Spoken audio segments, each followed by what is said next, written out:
Hi, I am the angry clean energy guy, Asad Razouk. Welcome to episode 11 of my podcast. I am so happy you're here. Thank you.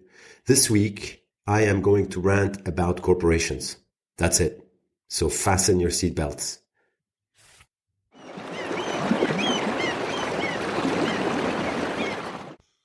So let's talk about corporations. Corporations and businesses must be a force for good. I have a huge problem because by and large, they're not. At the moment, with a few exceptions that I can't even remember, they're not. Instead of being a force for good, businesses, companies, banks are just by and large bad. Let me give you some quick numbers. Just 90 companies, 90 companies, are responsible for 2/3 of all the bad greenhouse gases that we've emitted since industrialization began.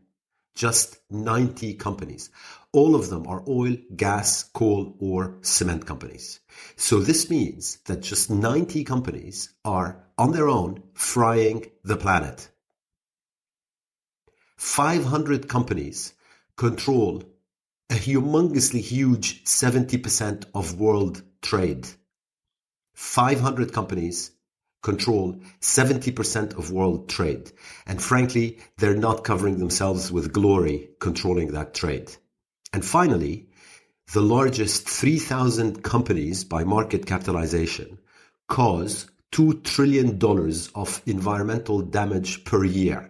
That's not me saying it. A big accounting firm did a comprehensive study and concluded that that's how much they get away with. $2 trillion of environmental destruction every year. So there you have it. Corporations are not a force for good. 90 companies have emitted 2/3 of all the bad greenhouse gases that we've emitted since industrialization began. 500 companies control world trade, pretty much 70% of world trade. And another 3,000 companies, that's it, cause $2 trillion of environmental damage per year. Now, instead, what I keep reading about is how much businesses are worried about the cost of climate change. Just today, the New York Times had a story about how many of the world's biggest companies are bracing for the prospect that a warming planet could substantially affect their bottom lines within the next 5 years. Well, New York Times, how about you focus instead on the environmental destruction that they're causing, which is a lot more that they can affect, that affects their bottom line. And if we reverse that, then wouldn't everything be so much better?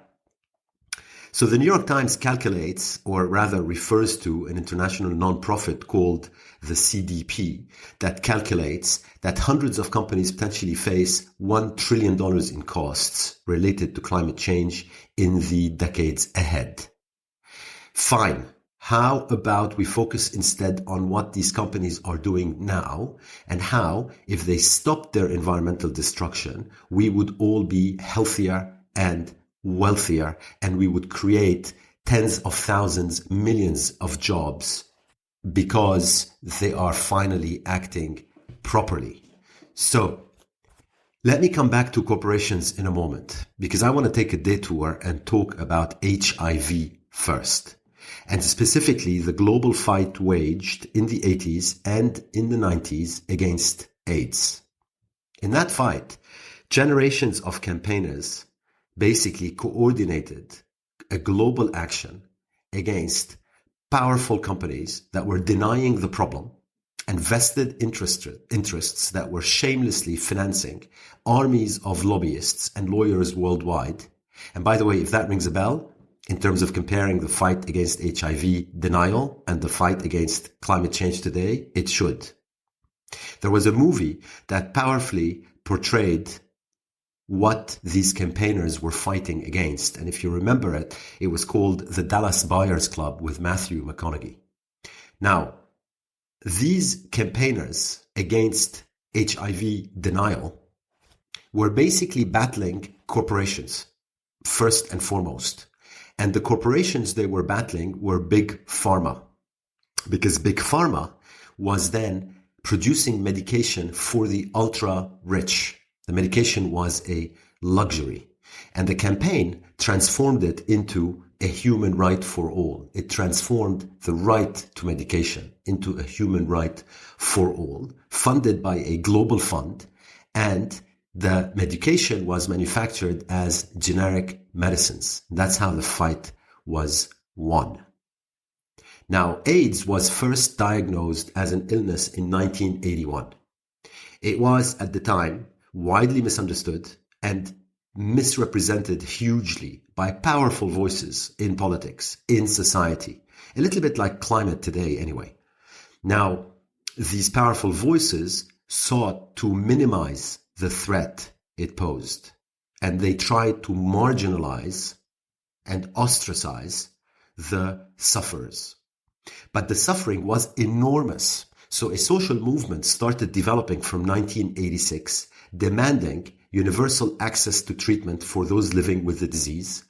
And that fight took about 15 years and essentially succeeded in 2001 when the United Nations General Assembly declared in favor of universal access to treatment.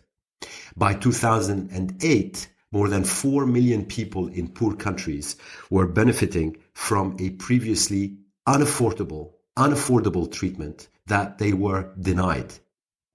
Now, one can never diminish the terrible struggles AIDS sufferers still face today, both in getting access to medicine and finding understanding in their communities and in their countries.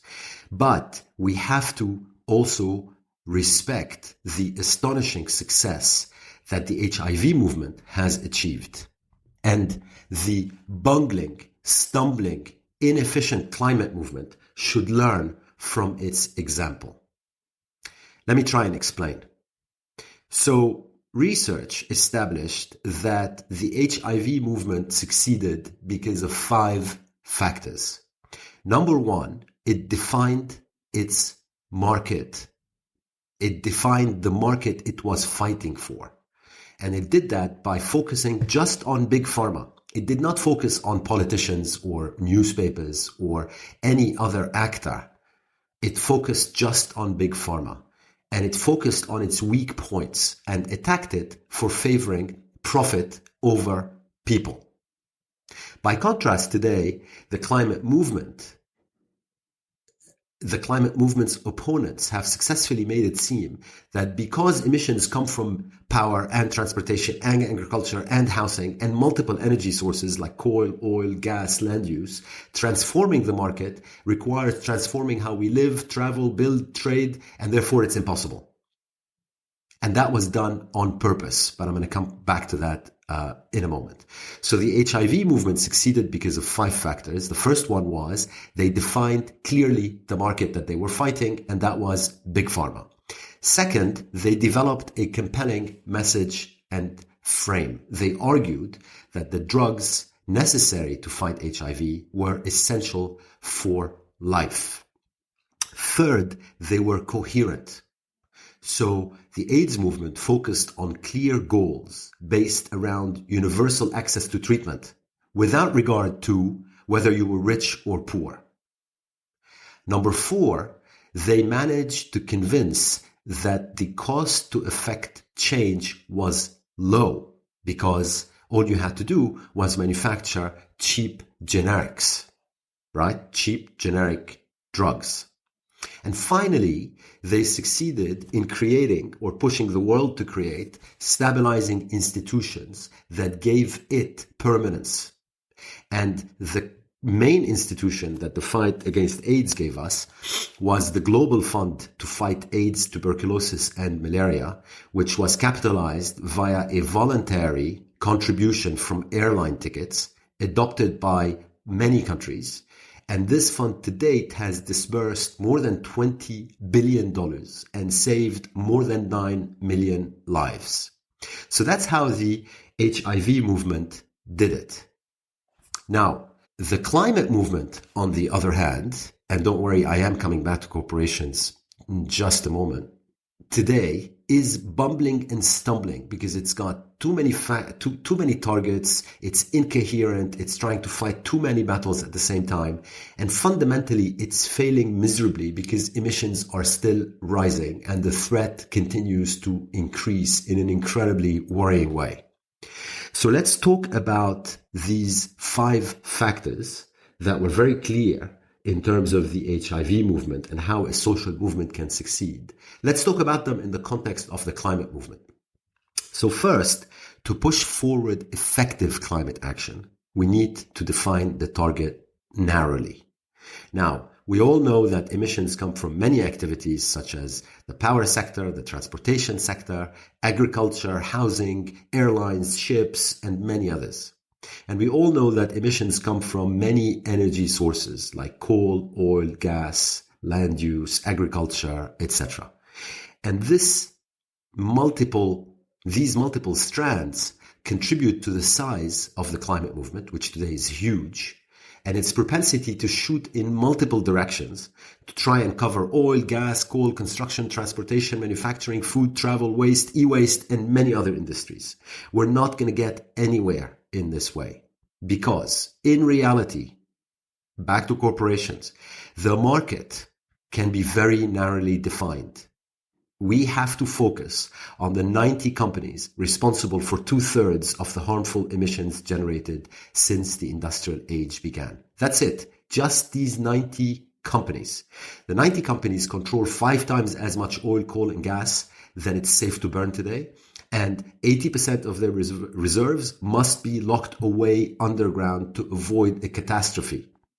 Now, this tiny number of large companies lobbying to prevent climate action by spending billions each year, they are at the heart of our current carbon-intensive model destroying the planet. So we have a target market which is small and which is contestable. We also need, as we learned from the HIV movement, a compelling message and frame. So let's focus on people. We need to focus on the right to life, i.e. on the human rights violations of these 90 companies. Let's not focus on animals and let's not focus on things. Let's just focus our message on people. More climate action would arise if we focused on the human suffering, and that was communicated consistently and became clear to everybody. Now, third, we need to be coherent. We know that we need a drastic cut in emissions. We know that we need an economy fueled with renewables. The problem is that the costs of climate action are not always accepted because it's not clearly understood what damages fossil fuels are causing. So, as I said before, the largest 3,000 companies by market cap cause $2 trillion of environmental damage per year. All the climate action in the world won't cost a fraction of this amount. And remember, when you're violating human rights, costs must take a back seat.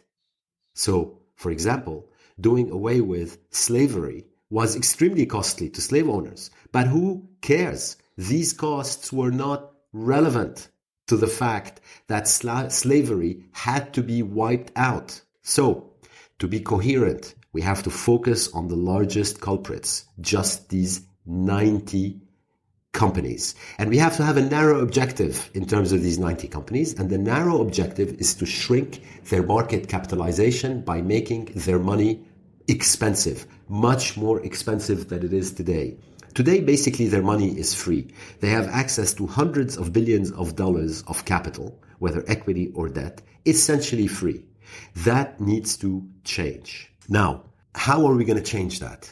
As we learned from the HIV movement, the cost to change it has to be low. So we have to have low costs to effect change.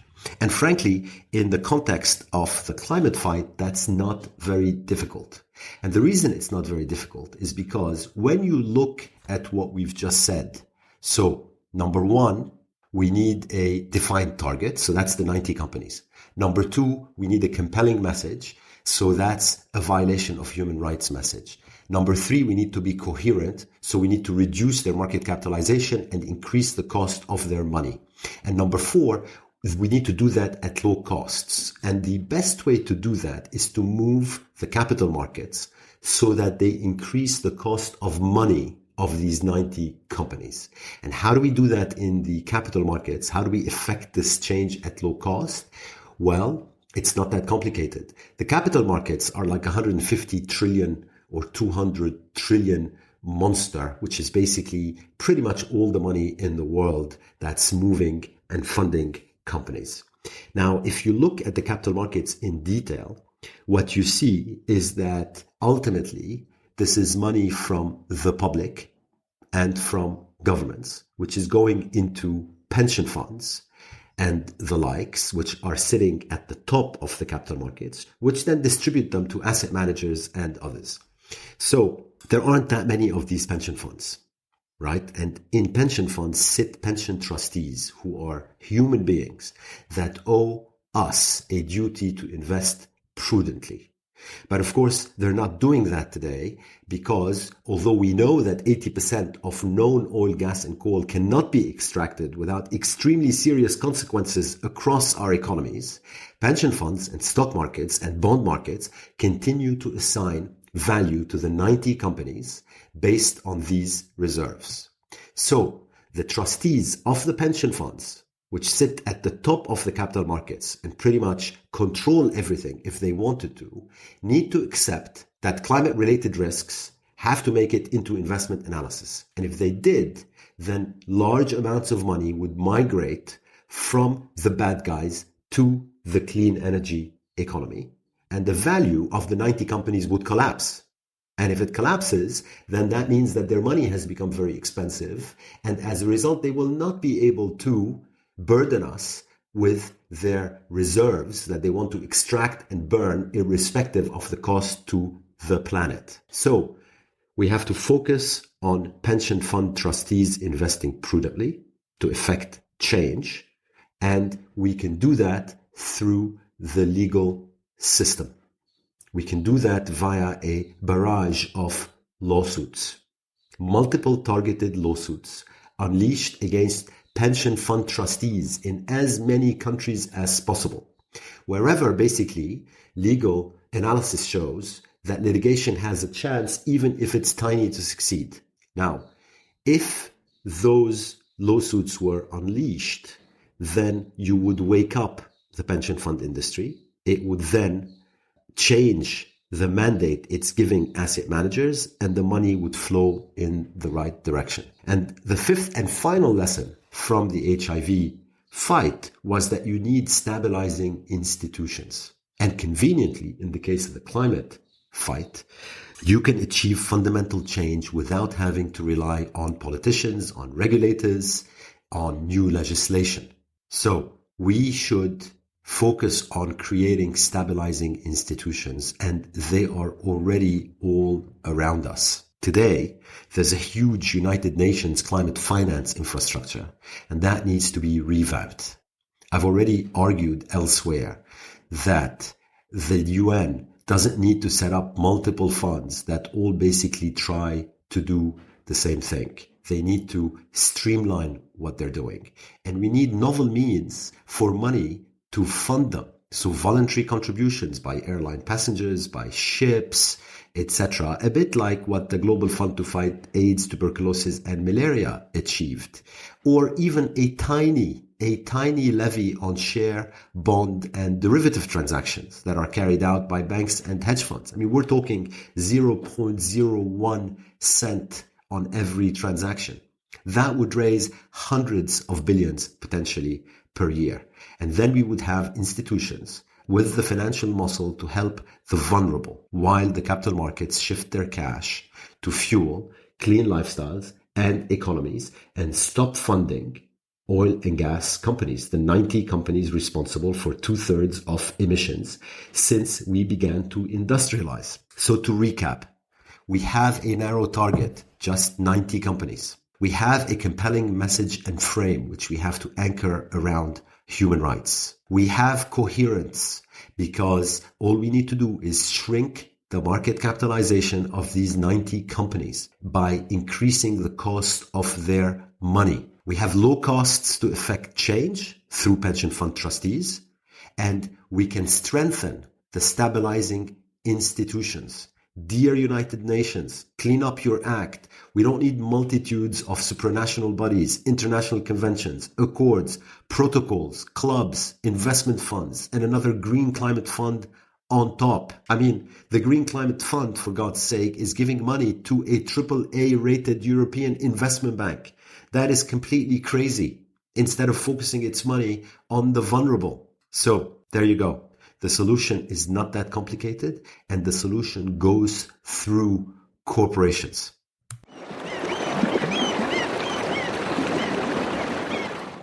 Thank you so much for listening to me, the angry clean energy guy, this far.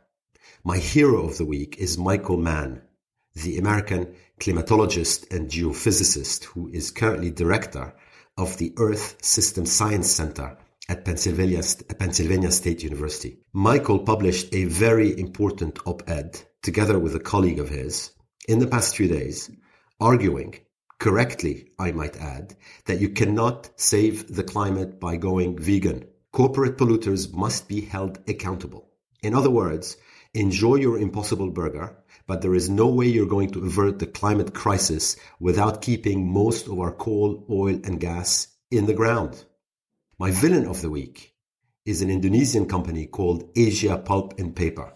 It's a huge conglomerate implicated in the haze in 2015 that cost $22 billion in economic damage to Indonesia and affected 8 countries in Southeast Asia, polluting 100 million people. And the reason they're the villain of the week is because they have recently been re-allowed to sell their products in Singapore for very bad reasons, and they should not have been allowed to do that. They were certified to be able to do that again, when in fact the company is still under investigation by Singapore's National Environment Agency for its role in the 2015 haze crisis. And its role is very simple. Basically, what these people do is they destroy rainforests in order to plant pulpwood on them so that they can then use it to manufacture paper as cheaply as they can and without regard to the environmental destruction that they are causing.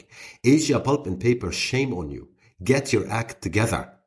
Thank you so much for listening, and don't hesitate to send my way any questions you have about clean energy, climate change, or whatever else you like. Stuff in the green space that makes you angry is always very welcome, and have a great week.